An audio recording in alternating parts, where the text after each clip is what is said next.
हरे कृष्णा, राधे राधे। नमस्कार, मैं विभा मिश्रा अपने YouTube चैनल आध्यात्मिक टॉक्स में आपका बहुत स्वागत करती हूं और हमेशा की तरह कामना करती हूं कि आप सभी पर श्री हरि की कृपा बनी रहे। सावन के इस मास में भोलेनाथ की कृपा आप पर बरसती रहे। दोस्तों, आज मैं आपको माता पार्वती और भोलेनाथ का एक अद्भुत किस्सा सुनाती हूँ, क्योंकि सावन का महीना यदि शिव चर्चाओं के साथ बीते तो अत्यंत ही शुभ होता है। एक बार माता पार्वती से भोलेनाथ ने कहा कि चलिए पृथ्वी पर भ्रमण करके आते हैं। तो उन्होंने साधु का वेश बनाया और भ्रमण के लिए आ गए। आके उन्होंने देखा कि एक व्यक्ति बहुत ही ठाट बाट से खाट पे बैठा था। उसके आगे पीछे नौकरों की लाइन थी। उसकी गौशाला में 20-50 गाय बंधी हुई थीं और अत्यंत दूध की धारा बह रही थी। तो भोलेनाथ ने उसके पास जाकर कहा कि हमारे पास जो है एक शालिग्राम जी हैं, तो क्या आप हमें 100 ग्राम दूध दे सकते हैं उनके अभिषेक के लिए। तो उस व्यक्ति ने भोलेनाथ से बड़े गुस्से से देखकर कहा कि कहाँ से मांगने के लिए सुबह सुबह चले आते हैं, चलो जाओ यहाँ से। भोलेनाथ मुस्कुराए और माता पार्वती को लेकर आगे बढ़े। आगे बढ़ते ही भोलेनाथ ने कहा कि इस व्यक्ति की जितनी भी संपत्ति है उसकी संपत्ति का जो है 100 गुना और इसके पास आ जाए।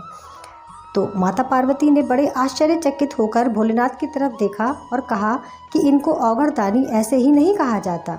फिर दोनों जो है माता पार्वती और भोलेनाथ आगे चल पड़े। नगर के अंत में जंगल के पास गंगा के किनारे एक घास फूस से बनी झोपड़ी उन्हें दिखाई दी। वो उस झोपड़ी के पास पहुँचे। उस झोपड़ी में एक भगत रहते थे अपनी माता और एक गैया के साथ। तो गैया मैया की बहुत सेवा किया करते थे और भगवान के बड़े भक्त थे।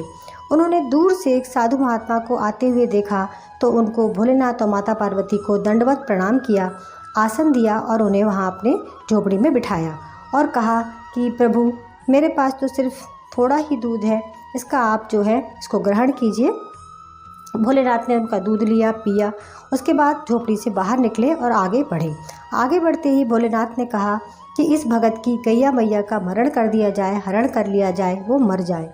माता पार्वती ने बड़े आश्चर्य से भोलेनाथ की तरफ देखा और बोली, पहले तो मैं चुप रह गई, लेकिन आप मुझे ये बताइए कि जिस व्यक्ति ने आपका तिरस्कार किया उस व्यक्ति को आपने 100 गुनी संपत्ति दी, और जिस भगत ने आपको दंडवत प्रणाम किया, इतना आदर किया, उसके पास सिर्फ एक माँ और एक गाय तो थी, वो भी मैया गैया आपने उससे छीन ली। ऐसा भोलेनाथ आपने क्यों किया।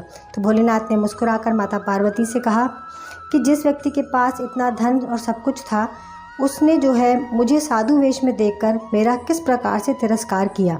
यदि उसके पास 100 गुना धन और बढ़ जाएगा तो उसका जो आचरण है वो और भी ज़्यादा 100 गुना बढ़ जाएगा, खराब आचरण, जिसके कारण उसे नरक की प्राप्ति होगी। और इस भगत को थोड़ा बहुत समय बचता है मैया और गैया से, तो वो अपना भक्ति में बिताता है। यदि इस मैया और गैया से ये दूर हो जाए तो ये जो है भक्ति में अत्यंत समय देने लगेगा और एक दिन परम जो है आपका गौलोक का अधिकारी बनेगा। तो इस प्रकार मैंने इसीलिए इन दोनों को इस प्रकार का वरदान दिया। माता पार्वती बोली कि आपकी महिमा आप ही जाने।